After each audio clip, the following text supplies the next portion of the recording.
अन्नदाता, पग पग पर है संग तुम्हारे अन्नदाता। लहू किसानों का बन के पसीना सींचता है धरती का सीना। मेहनत का तेरी हक दिलवाने, नई तकनीक नई खोज बताने। पशुधन को गुणवान बनाना, पौध सुरक्षा को सिखलाना, खेती के सब गुर समझाने, भारत का सरताज बनाने। आठों पहर है संग तुम्हारे अन्नदाता, अन्नदाता। नमस्कार, मैं हूं श्वेता भट्टाचार्य। आप सभी दर्शकों का अन्नदाता कार्यक्रम में स्वागत करती हूं। हर रोज की तरह कार्यक्रम में हम लेकर आते हैं खेतीबाड़ी से जुड़ी हुई बहुत सी लाभकारी जानकारियां। तो चलिए सबसे पहले देखते हैं क्या है विशेष आपके लिए आज के कार्यक्रम में। अधिक उपज के लिए धान की फसल में उर्वरक प्रबंधन।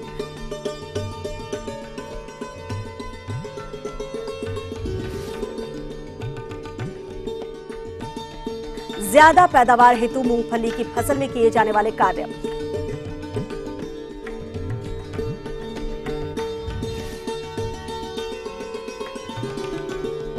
अदरक की अच्छी उपज के लिए वर्तमान में फसल का प्रबंधन।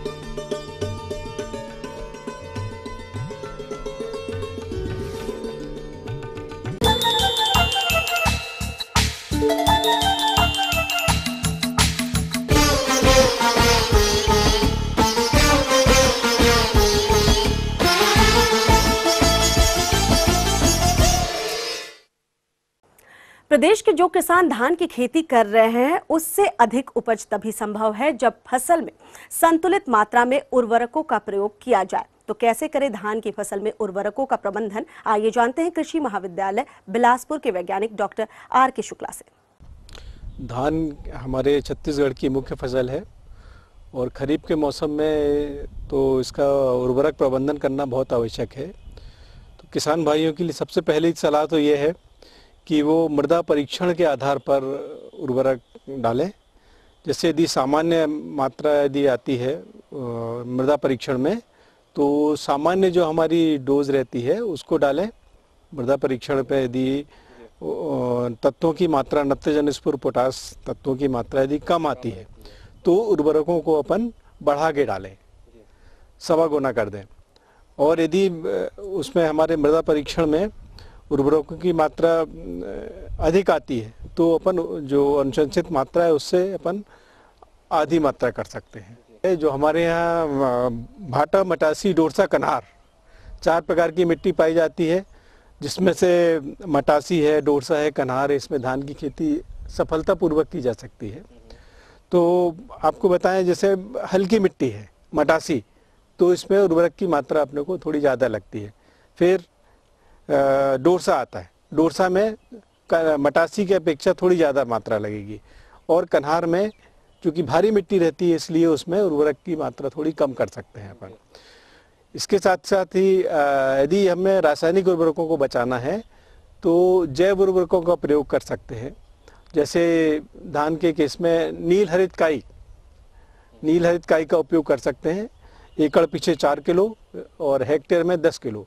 इसको अपन उपयोग करने की विधि ऐसी है कि यदि रोपाई के 1 हफ्ते बाद उसको अपन 4 किलो जो नीलहरित काई है उसको रेत में, बारीक मिट्टी में या रेत में मिला के और उसको छिड़क दें। ध्यान ये रखना है कि उससे फिर पानी 8-10 दिन पानी खेत से नहीं निकलना चाहिए। तो इससे करीब करीब 25 से 30 किलोग्राम नाइट्रोजन प्रति हेक्टेयर बचत होती है। और इसी तरह से पीएसबी कल्चर है, उसका भी उपयोग कर सकते हैं। ये क्या करता है, जो अनुपलब्ध रूप से जो मिट्टी में स्फुर रहता है उसको जीवाणु के द्वारा ये पौधों को उपलब्ध कराता है। और एक लागत कम करने का तरीका है हरी खाद का उपयोग। सनई ढैंचा जो है उसका उपयोग करने से, जैसे जिन किसान भाइयों के पास हमारे सिंचाई की सुविधा है और रोपा पद्धति से यदि धान की खेती कर रहे हैं तो वो सनई ढैंचा का उपयोग करें। 12 से 14 किलो एकड़ पीछे उसका बीज लगता है। और उसको जब वो सनई और ढेंचा की हमारी जब वो जो फसल है 40 से 45 दिन की हो जाए तो उसको उसी खेत में या दूसरे खेत में उपयोग कर सकते हैं। इस तरह से हम करीब 75% रासायनिक उर्वरकों का उपयोग कर सकते हैं। इस तरह से कुल 25% जो हमारे रासायनिक उर्वरकों की मात्रा है वो बचत हो जाती है। हमारे किसान भाई शीघ्र पकने वाली जातियाँ, मध्यम पकने वाली जातियाँ और देर से पकने वाली जातियाँ लगाते हैं। आजकल जैसे MTU 1010 है, महामाया है, एक IGKV R1 है, R2, ये जो किस्में मध्यम अवधि की किस्में हैं। इसमें सामान्यतः और जो अनुशंसा है 80-50-30 नत्रजन, स्फूर, पोटास इस तरह से देते हैं। और इसमें जो मात्रा निकलती है वो यूरिया और सिंगल सुपर फास्फेट और पोटास के हिसाब से देखें तो 70 kilo urea, 125 kilo single super phosphate और 20 किलो म्यूरेट ऑफ पोटास निकलती है प्रति एकड़। तो इसमें स्फूर और पोटास की मात्रा तो आधार खाद के रूप में खेत की तैयारी करते समय दे दें। और नत्रजन जो है 70 किलो नत्रजन जो आपको बताया एकड़ पीछे, उसको 3 भाग में बांट के दें। 21 किलो जो यूरिया है वो रोपाई के 1 हफ्ते बाद और उसके बाद कण से निकलने की अवस्था में 28 किलो प्रति एकड़। और इसी तरह जब गबोट की अवस्था आती है करीब 55 से 60 दिन के बाद, उस समय नत्रजन 21 किलो यूरिया प्रति एकड़ हमारे किसान भाई देवें। इस तरह 3 भागों में विभक्त करके जब देंगे और तो कुल मात्रा जो 70 किलो है वो पूरी हो जाएगी। ये थी कुछ उपयोगी जानकारियां। अब लेते एक छोटा सा ब्रेक, जल्द लौटेंगे और कार्यक्रम में आगे हैं महत्वपूर्ण जानकारियां। बने रहिए हमारे साथ।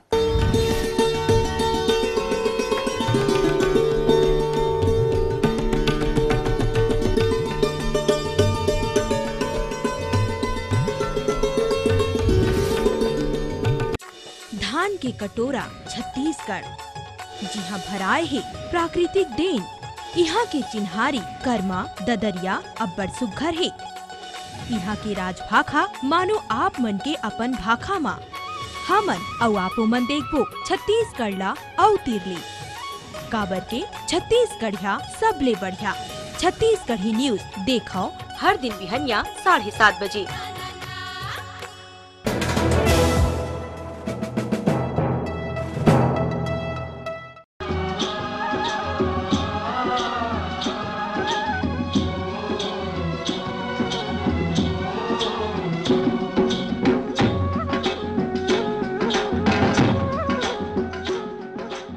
ब्रेक के बाद एक बार फिर से आप सभी दर्शकों का अन्नदाता कार्यक्रम में स्वागत है। बढ़ते हैं अगली प्रस्तुति की ओर।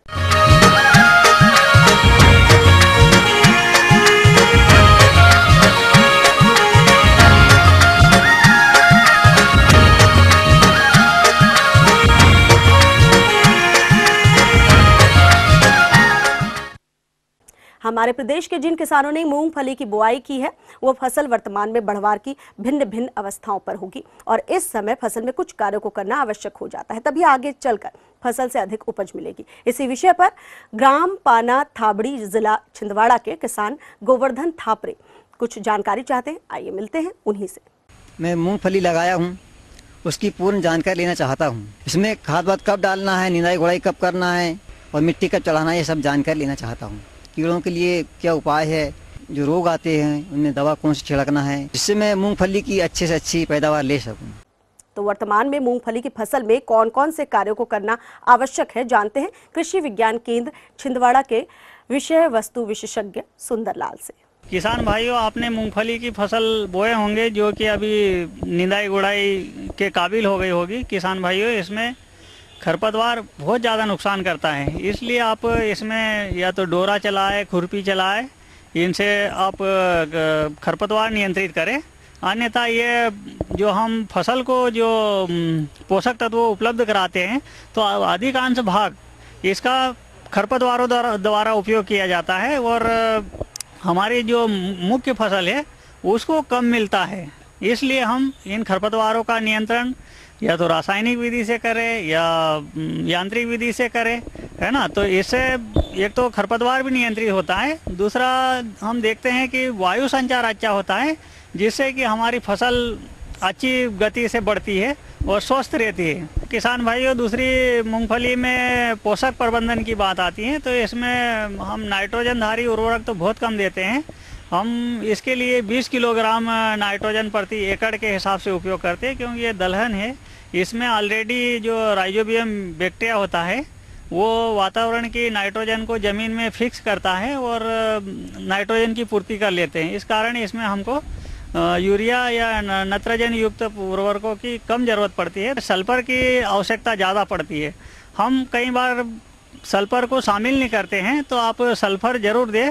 और जो सल्फेक्स पाउडर जो आता है 90% का, इसको हम अगर 10 किलो प्रति एकड़ के हिसाब से उपयोग करते हैं तो ये सल्फर की पूर्ति करने के साथ साथ फंजीसाइड का भी काम करता है। अगर हमारी फसल में कोई ऐसे टिक्का जैसी बीमारियां हैं, है ना, अगर बीज उपचारित नहीं करते, कहीं कवक जनित बीमारियां होती है तो उसको भी ये नियंत्रित करता है। इसको अवश्य उपयोग करें।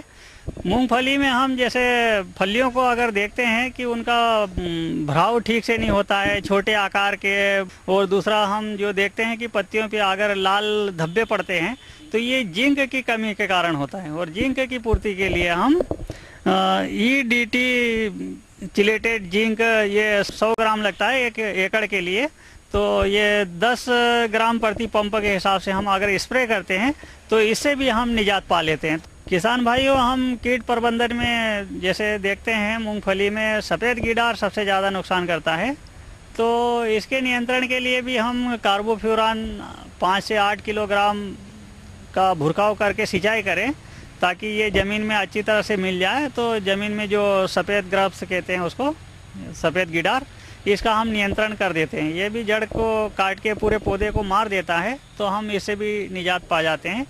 दूसरे रस चूसक कीड़े, इसमें एफिड जैसी, सफ़ेद मक्खी, इनका भी प्रकोप होता है और ये सीधे रस चूस के फसलों को नुकसान करते हैं। तो आप क्लोरोपाइरीफास 3 ml प्रति लीटर पानी के हिसाब से स्प्रे करें और इनसे भी निजात पाए। दूसरा, रोगों में हम देखते हैं इसमें तो जो टिक्का बीमारी होती है सभी किसान जानते हैं, तो इसके नियंत्रण के लिए भी कोई सिस्टेमिक फंजीसाइड जैसे कार्बनडाजिम, मैंकोजेब का स्प्रे हम 2.5 से 3 ग्राम प्रति लीटर पानी के हिसाब से घोल बनाकर स्प्रे करते हैं, तो इसको भी हम नियंत्रित कर लेते हैं।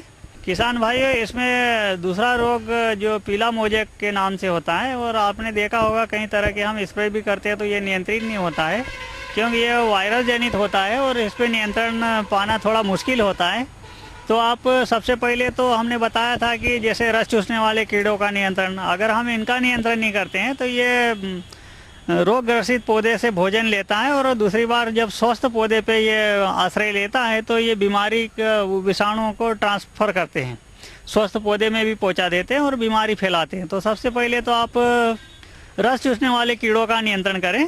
और दूसरा, जैसे कोई अगर रोग ग्रसित पौधा है पीला मोजेक से, तो उसको आप उखाड़ के गड्ढा बना के उसमें दफना दें ताकि वायरस फैल ही ना पाए। तो ये मोटे मोटे इसके उपचार थे। तो किसान भाइयों, जो मेरे द्वारा दी गई जानकारी को समय समय पर उपयोग करके मूंगफली का ज़बरदस्त उत्पादन ले।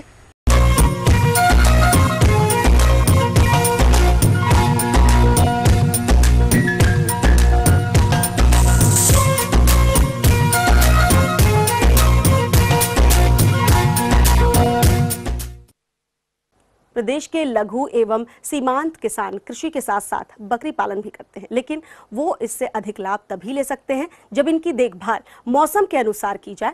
और अभी बारिश का मौसम चल रहा है, तो इस समय बकरियों की देखरेख कैसे करना है, इसकी जानकारी लेते हैं एक विषय विशेषज्ञ डॉक्टर DR पचौरी से। बकरियों में आजकल देखा गया है कि बरसात के मौसम में उनको बहुत ही रखरखाव और खान पान की विशेष व्यवस्था करनी चाहिए, क्योंकि बारिश के मौसम में बकरियां यदि भीग जाती हैं तो बहुत जल्दी बीमार पड़ती हैं और उनमें रोग भी जल्दी आ जाते हैं। तो सबसे पहले जो रखरखाव है उनका शेड इस तरह से होना चाहिए कि उसमें पानी रहना नहीं चाहिए, और हमेशा शेड को ज़मीन सतह से करीब 2 फीट ऊंचा बनाना चाहिए, जिससे पानी मान लो उसमें आता भी है तो वो तुरंत निकल जाए और फर्श सूखा रहे। दूसरे, खान पान के लिए यदि बारिश होती है तो जंगल में बकरियों को जाना प्रतिबंधित रहता है, क्योंकि उसमें काफ़ी जो घास है वो गीली रहती है और मुंह पका होने के, मुंह कटने के चांसेस ज़्यादा हो जाते हैं। तो उनके लिए उनको वहीं पर स्टॉल फीडिंग करानी चाहिए।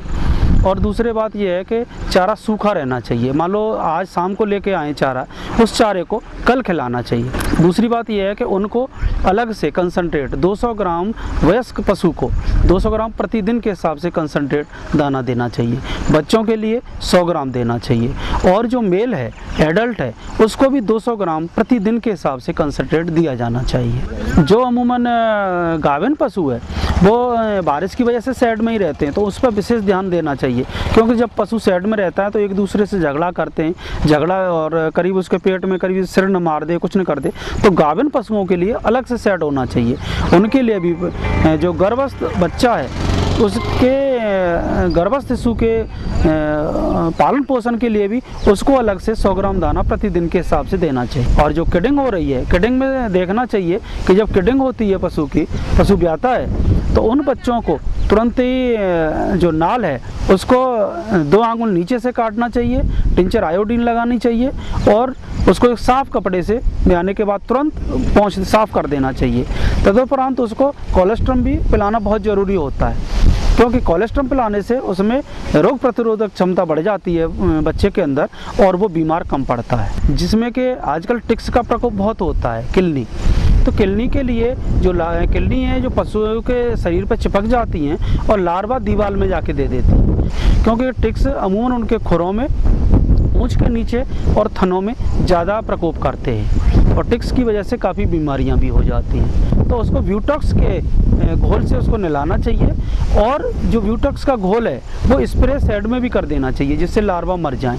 एक रोग इनमें और भी आता है PPR के नाम से, उसमें पशु को दस्त हो जाते हैं, पीले रंग का दस्त होता है और पशु 1 हफ्ते के अंदर मर जाता है। तो इसके लिए पहले ही कायदा से तो अभी 15 दिन पहले टीका लगना चाहिए, लेकिन अभी भी उसको हम PPR का टीका लगवा सकते हैं। जो हमारे वेटरनरी डॉक्टर्स हैं वो आजकल PPR का टीका लगा रहे हैं और PPR का टीका लगाना बहुत ज़रूरी होता है। दूसरे जो पानी होता है, उनके पीने के नादें होती हैं, उन पानी की नादों को चूने से 10 दिन बाद या 8 दिन बाद उसके पुताई कर देनी चाहिए। उसके बाद उसमें पानी भरना चाहिए। और ये जो जंगल का या पोखरों का, तालाब का पानी है वो पशुओं को बिल्कुल ही नहीं पिलाना चाहिए, उसमें काफ़ी बैक्टीरिया आ जाते हैं और उसी की वजह से रोग एक से दूसरे पशुओं में फैलते चले जाते हैं। अमूमन क्या देखा गया है कि जो फीमेल है वो एक बार भीग जाता है तो उसके बाद तुरंत हीट में आता है, या बबूल की फली खाता है, देसी बबूल की फली खाता है तो भी वो हीट में आ जाता है। तो उन पशुओं को देखना चाहिए कि जैसे आज वो हीट में आया है तो शाम को या कल दूसरे दिन उसको मेल से संपर्क कराना चाहिए और उसके लिए मेल को एडिशनल 100 ग्राम दाना और दिया जाता है। मेरे द्वारा दी गई जो जानकारी है इसको यदि पशुपालक अपनाएंगे तो उससे ज़्यादा लाभ कमाएंगे। आगे और भी है कुछ रोचक जानकारियां, पर यहाँ पर रुकेंगे एक और कमर्शियल ब्रेक के लिए। जल्द हाजिर होते हैं।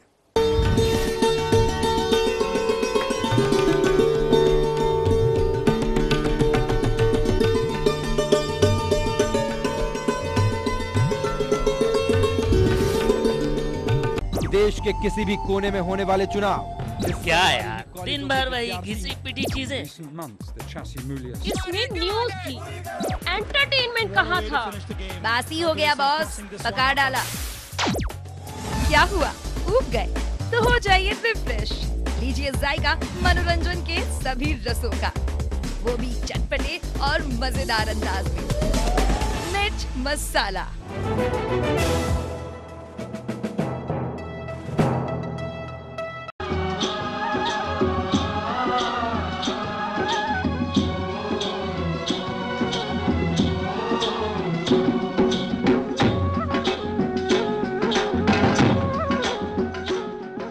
ब्रेक के बाद आप सभी दर्शकों का स्वागत है। चलिए अब रुख करते हैं अगली कड़ी की ओर।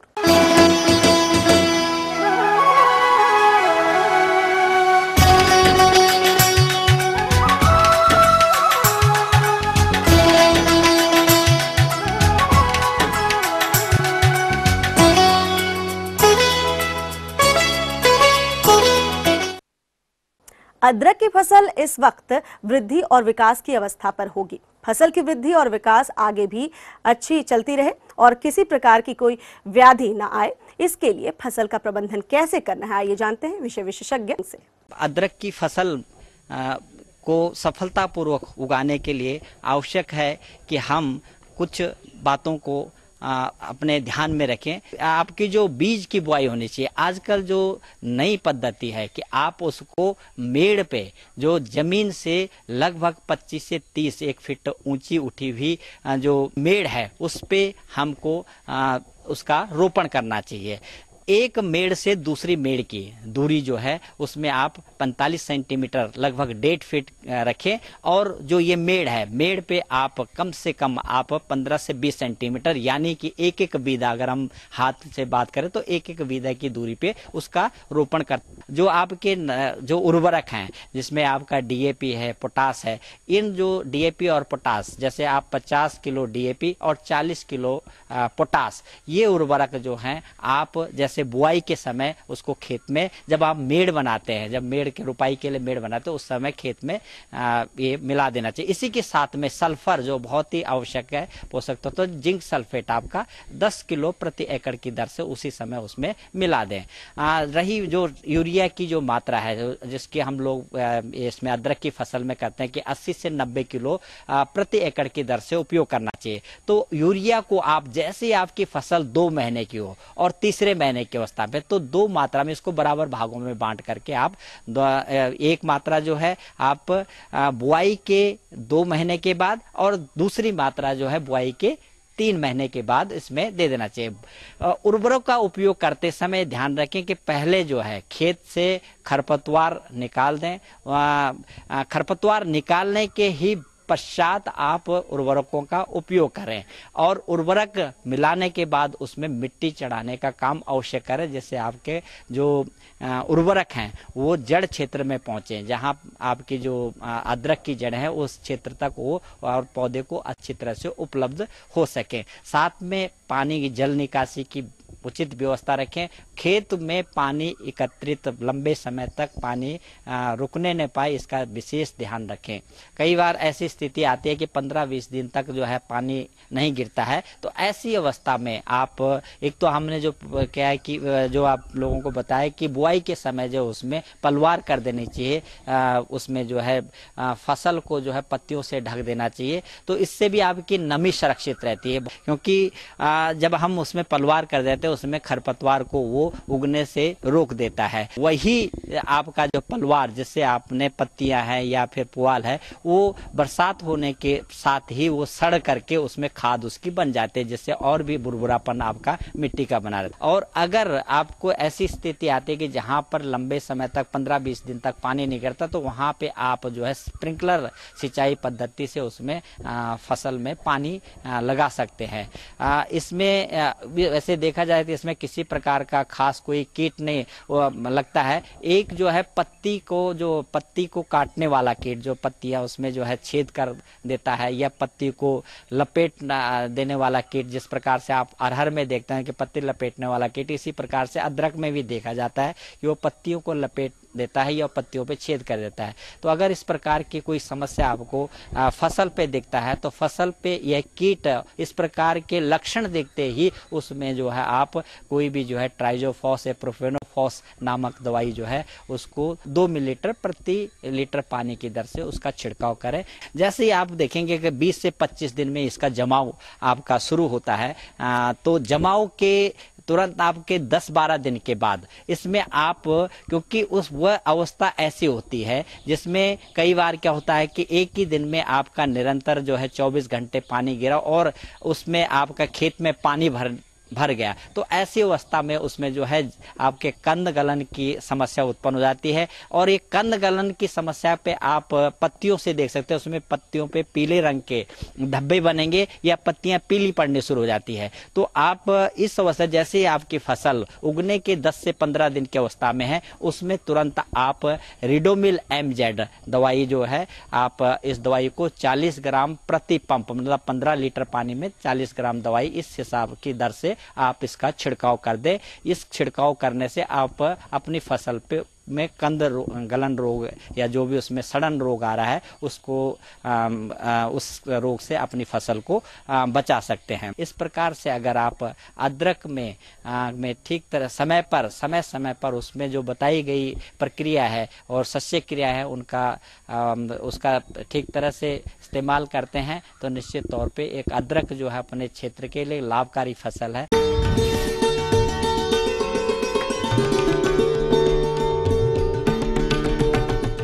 अन्नदाता हेल्पलाइन निशुल्क फोन संपर्क सेवा के माध्यम से आपके द्वारा पूछे गए प्रश्नों में से 1 या 2 महत्वपूर्ण प्रश्नों को हम अपने कार्यक्रम में शामिल करते हैं। इसी के तहत आज का चयनित प्रश्न और उसका जवाब इस प्रकार है। आज हमने जिस प्रश्न को कार्यक्रम में शामिल किया है उसे पूछा है ग्राम बरौनी, जिला कटनी के कृषक चंटोली जाटव ने। यह दुधारू पशुओं के संतुलित आहार प्रबंधन पर जानकारी चाहते हैं। तो चंटोली जाटव जी, आपकी जानकारी हेतु प्रस्तुत है कार्यक्रम का यह अंश। सामान्यतः एक वयस्क जानवर को प्रतिदिन 6 किलो सूखा चारा और 15 से 20 किलो तक हरा चारा खिलाना चाहिए।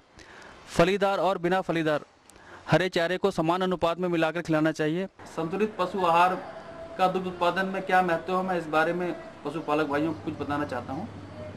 जो दुग्ध संघ है उनके द्वारा जो उत्पादित पशु दाना होता है वह एक संतुलित आहार है। इसमें पशुओं के लिए आवश्यक सभी पोषक तत्व उचित अनुपात में मौजूद होते हैं। पशु दाने के निर्माण में उत्तम गुणवत्ता के अनाज, तेल, खली, ग्वार मिल, भूसी, शीरा, नमक, खनिज लवण तथा विटामिनों का उपयोग किया जाता है। ये महंगा नहीं होता है और पशु इसे बहुत ही चाव से खाता है। प्रोटीन, ऊर्जा, खनिज और विटामिन से भरपूर पशु आहार से जानवर स्वस्थ रहते हैं, उनका विकास अच्छा होता है, गर्भ में पल रहे बच्चे को समुचित विकास होता है और इसको खिलाने से किसानों को लाभ ज़्यादा होता है। यह प्रजनन शक्ति को बढ़ाता है, दुग्ध उत्पादन व फैट में वृद्धि करता है। बछड़े व बछियों को 1 से 1.5 किलो संतुलित पशु आहार प्रतिदिन देना चाहिए। दुधारू पशुओं को स्वस्थ रखने के लिए 2 किलो पशु आहार और प्रति लीटर उत्पादन दूध के लिए गाय को 400 ग्राम तथा भैंस को आधा किलो संतुलित पशु आहार खिलाना चाहिए। जो ब्याने वाली गाय भैंसें हैं उनको 1 किलो पशु आहार व 1 किलो अच्छी गुणवत्ता की खली गर्भावस्था के अंतिम 2 महीने में देना चाहिए। अब एक मैं उदाहरण दे दूं आपको, जैसे कोई गाय जो है 6 किलो दूध प्रतिदिन दे रही है तो उसको हम 2.5 किलोग्राम जो पशु आहार दूध के लिए देंगे। इसके अतिरिक्त 2 किलो पशु आहार स्वस्थ रहने के लिए देंगे। इस प्रकार कुल मिलाकर 4.5 किलो प्रतिदिन की आवश्यकता हमारे 6 किलो की दूध जो देने वाली गाय है उसके लिए होती है। इसी तरह जो 6 लीटर अगर भैंस दूध दे रही है तो उसको क्या देना चाहिए, तो उसके लिए हम 3 किलोग्राम पशु आहार दूध के लिए देंगे। इसके अतिरिक्त 2 किलो जो पशु आहार है वो स्वस्थ रहने के लिए देंगे। इस प्रकार कुल मिलाकर 5 किलो प्रतिदिन की आवश्यकता होती है 6 किलो दूध देने वाली भैंस के लिए। इसी प्रकार गर्भावस्था के अंतिम 2 माह में गाय भैंस के लिए क्या देना चाहिए, तो इसके लिए 1 किलो संतुलित पशु आहार, 1 किलो खली और इसके अतिरिक्त 2 किलो पशु आहार जो स्वस्थ रहने के लिए, कुल मिलाकर 3 किलो प्रतिदिन संतुलित पशु आहार व 1 किलो खली की आवश्यकता अंतिम 2 माह जब गर्भावस्था के रह जाते हैं उस समय देना चाहिए। पशुओं का आहार अचानक ना बदलकर धीरे धीरे बदलना चाहिए। हम ये उम्मीद करते हैं कि आज का कार्यक्रम आप सभी दर्शकों के लिए उपयोगी रहा होगा। किसान भाइयों, अन्नदाता आपकी सेवा के लिए संकल्परत है। कृषि संबंधित समस्या और सुझाव के लिए आप हमें इस पते पर संपर्क कर सकते हैं।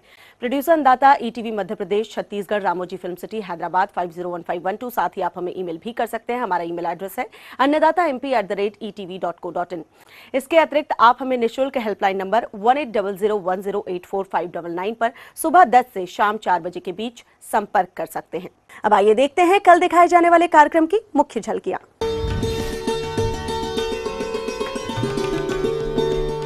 अधिक उपज हेतु तिल की फसल में रोग और कीटों का नियंत्रण।